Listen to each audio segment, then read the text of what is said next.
So tell me about the first time you heard these audio recordings of Hind Rajab. It was something about you were actually sitting in Los Angeles airport, I believe. Yes.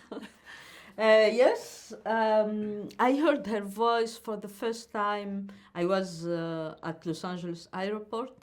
I was doing what we call Oscar campaign for my previous movie, who was nominated for an Oscar, and I was asking myself a lot of questions about what does it mean to be a filmmaker when the unthinkable is happening, because the state of the world is very bad. And I start scrolling on internet and I heard her voice, the voice of Hind Rajab. It was a small extract, and hearing the voice of this child pleading for her life was transformative for me. It was such a shock that we live in a world where a child have to beg for life, and I couldn't unhear it. For me, it stayed with me, and I was wondering, what can I do? I can't save her, obviously. So I told myself, I'm a filmmaker. Maybe what I can do is to take out her voice from social media, which is a place for amnesia, where we forget, and give it space and the place in a movie where people can sit, bear witness, and hear her voice for the eternity. Why was it you wanted to make a movie about her? And why was it not a documentary? Yeah, I mean, quickly when I decided to do the movie, I had many creative choices to make, you know. And in general, what I do, I trust my first emotion. Because my first emotion, when I heard her voice, was so strong, and I needed to share this emotion with the audience at the end. But in between, you have the fabrication of the movie, which is more rational. So I have to take several creative choices. The first choice was the point of view, from which point of view I had to tell this story. We have those recordings, so we have the voice of Hind Rajab, and it was for me not a very good idea to film what is happening in the car, to do the mise en scène of the death of this child, because when I heard her voice, she was alive, and I wanted her to be alive in all the movies. So I knew that this will be the sound.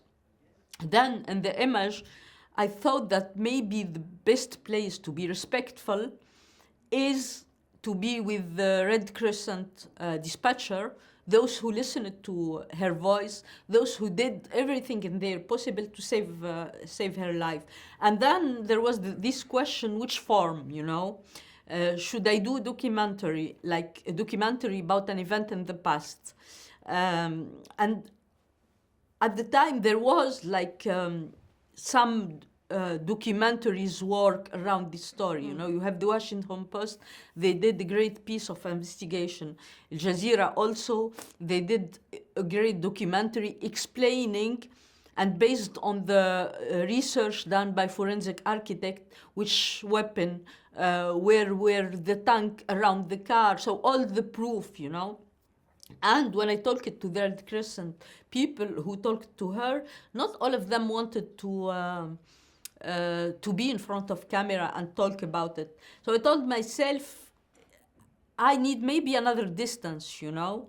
And I know the impact of actor, you know, because I wanted to do a movie who is in the same time respectful but impactful. So I had this idea that maybe if I work with actor, the actor can give me this great possibility I don't have in documentary, which is to go back to this moment when she was alive and to do a movie in the present tense. Now here, she was alive and it was possible to save her, and those people did everything in their power to save her, and they paid a very, very heavy price. Because you have the lines between documentary, the realism, the reality, and the fiction level are blurred sometimes in your film. As I'm thinking of Four Daughters as well, as you mix those. You know, what is the artistic value for you of mixing or blurring those lines? You know, we often talk about the line between documentary and fiction as if it's fixed, you know.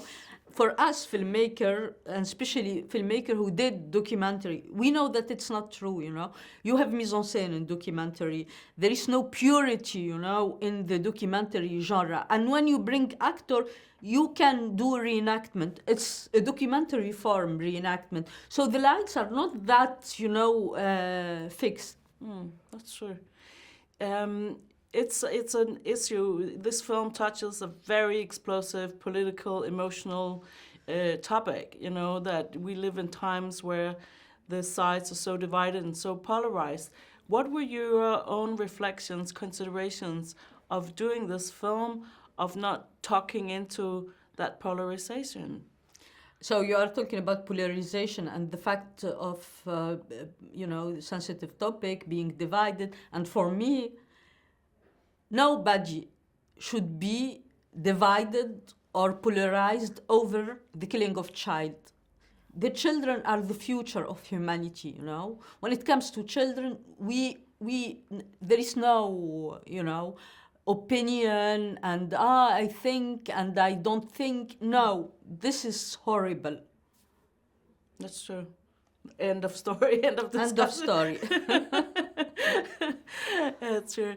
So you have pretty big names supporting your film. We see a Brad Pitt, Joaquin Phoenix, Spike Lee, and Michael Moore has just recently joined. What does that mean for you and for the film? You know, when we did the film, my main obsession, me and my producers, was to make the voice of Hind Rajab echo outside of the people who are interested, you know, on this subject. We really wanted her voice to resonate all over the world.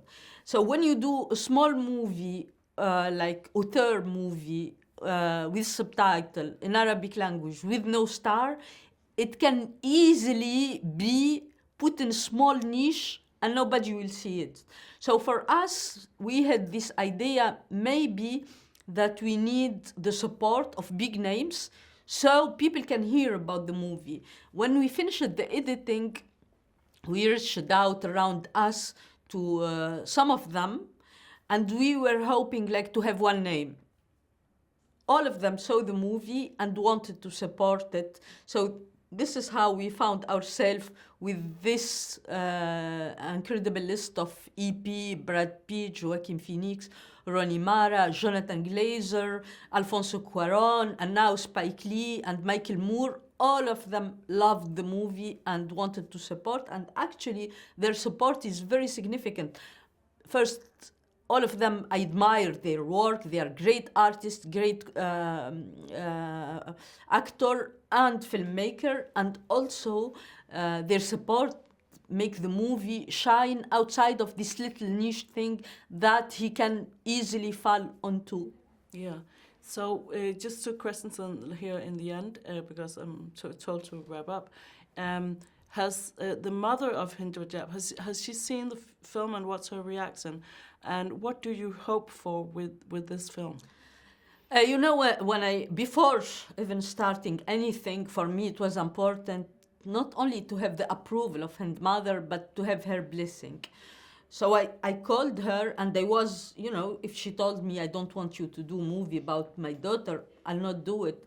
But she's incredible. She was mourning. You know, for a mother losing a child, it's not an easy thing. She lost all her uncle family, the Hameda family. She was in Gaza, moving from one house to another, from one tent to another. And she told me, I want justice for my daughter.